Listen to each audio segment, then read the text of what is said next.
E para a gente saber mais sobre asma e as novidades do tratamento, eu recebo aqui no estúdio a médica pneumologista Giselda Duarte. Doutora Giselda, bom dia. Bom dia. Que novidade é essa? A alimentação agora pode contribuir para uma melhor qualidade de vida para um asmático? É uma descoberta recente, né, até então, né? Então, assim, são trabalhos recentes que mostram que em ratos de laboratório, a alimentação à base de fibras, né, contendo alimentos naturais, legumes, verduras, frutas, isso favorece a uma diminuição da exposição desse paciente com predisposição alérgica até desencadear as crises de doenças alérgicas, especialmente de asma.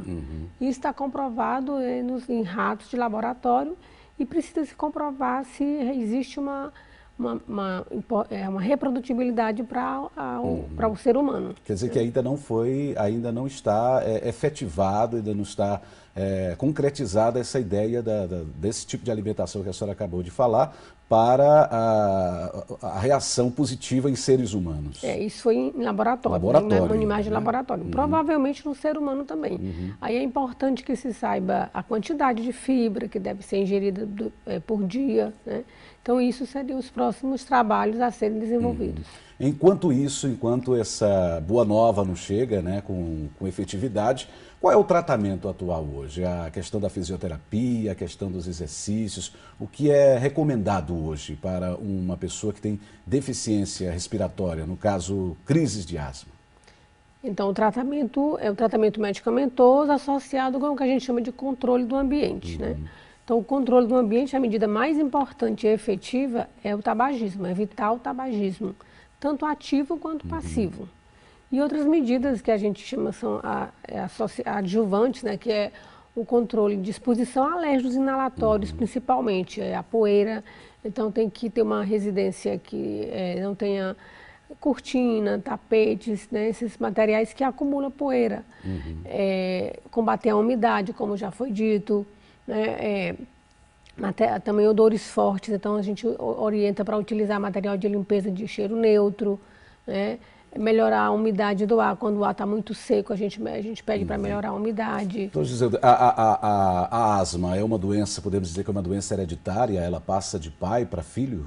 Ela tem um caráter hereditário, sim. Então, a grande maioria dos asmáticos, especialmente essa asma de origem de cunho alérgico, ela tem um caráter hereditário. Então, em geral, a gente tem alguém na família que tem asma ou que tem uma outra doença alérgica respiratória, tipo rinite, às vezes uma dermatite, né?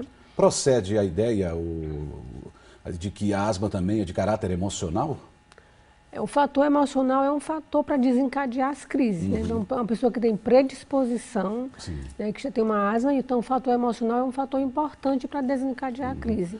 Daí a importância também desse acompanhamento familiar e alguns pacientes até acompanhamento psicológico. Com relação àquelas bombinhas, é mito ou é verdade no que se refere a que elas trazem problemas, futuros problemas cardíacos, que ela pode viciar? Isso é mito ou é verdade, doutora Giselda? Então, isso é mito, né? O tratamento de asma, a gente tem um tratamento chamado controlador e o tratamento de alívio, né, da crise.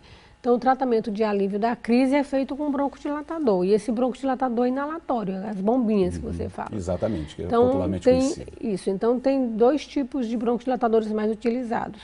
Um deles que pode aumentar a frequência cardíaca, né, que é um efeito colateral da medicação, mas que não causa problemas cardíacos. Aumenta a frequência temporariamente. Então, se o paciente já tem uma doença cardíaca, especialmente uma doença que o aumento da frequência cardíaca venha a piorar essa doença cardíaca, uma arritmia grave, um infarto, uma angina, a gente às vezes evita essas medicações, esse tipo de broncodilatador, né? Com relação a viciar também não existe, isso é mito, né? O que a gente orienta é que o paciente utilize conforme a necessidade.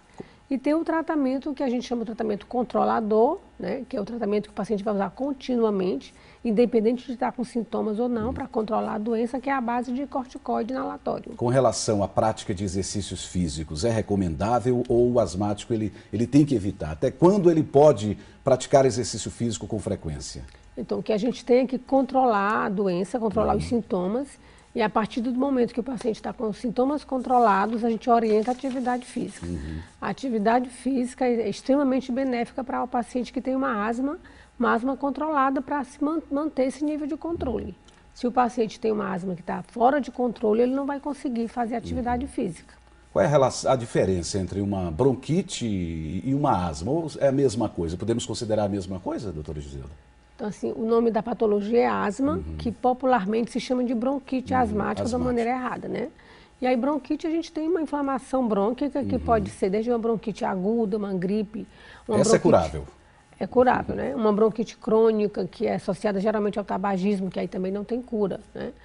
Mas a asma é popularmente conhecida como bronquite asmática, que é um termo que não é adequado. Tá certo, doutora Giselda. Muito obrigado pelas informações, por mais uma vez participar do nosso quadro Saúde aqui no Bom Dia Piauí. Eu que agradeço. Muito obrigado, bom dia.